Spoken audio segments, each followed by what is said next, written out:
Every day, Sir Topham Hatt came to the station to catch his train. "Hello," he always said to Thomas. "Don't let the silly freight cars tease you. Remember, you have an important job as a special helper in the train yard."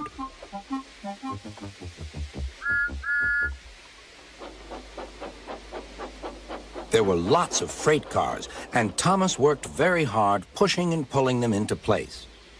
There was also a small coach and two strange things his driver called cranes.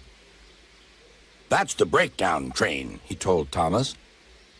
"The cranes are for lifting heavy things like engines and coaches and freight cars."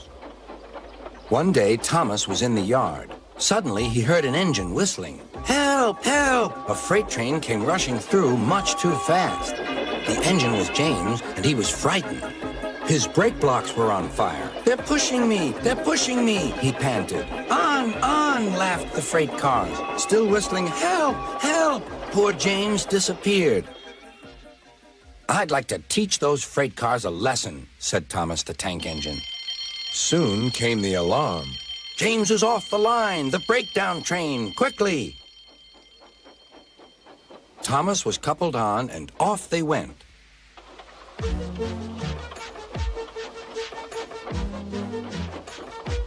Thomas worked his hardest. "Hurry, hurry, hurry," he puffed. He wasn't pretending to be like Gordon. He really meant it. "Bother those freight cars and their tricks. I hope poor James isn't hurt."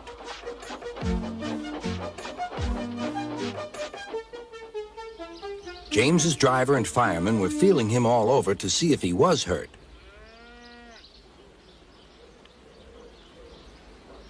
"Never mind, James," they said. "It was those silly freight cars and your old wooden brakes that caused the accident."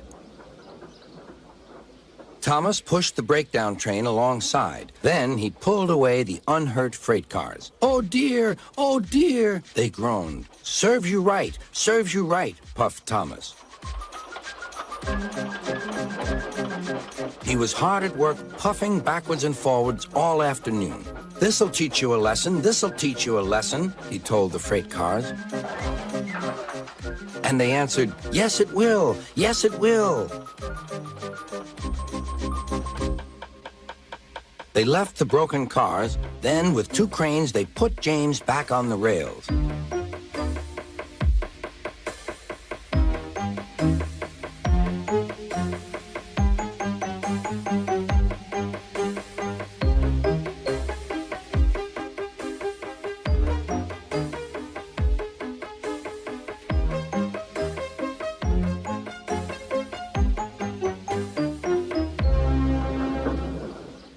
He tried to move, but he couldn't, so Thomas helped him back to the shed.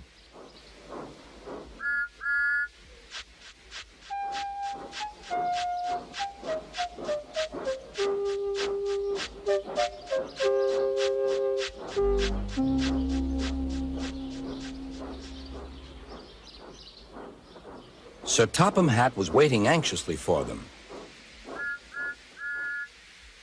"Well, Thomas," he said, "I've heard all about it, and I'm very pleased with you. You're a really useful engine. James shall have some proper brakes and a new coat of paint, and you shall have a branch line all to yourself." "Oh, thank you, sir," said Thomas. Now Thomas is as happy as can be. He has a branch line and two coaches called Annie and Clarabel. He puffs proudly backwards and forwards with them all day.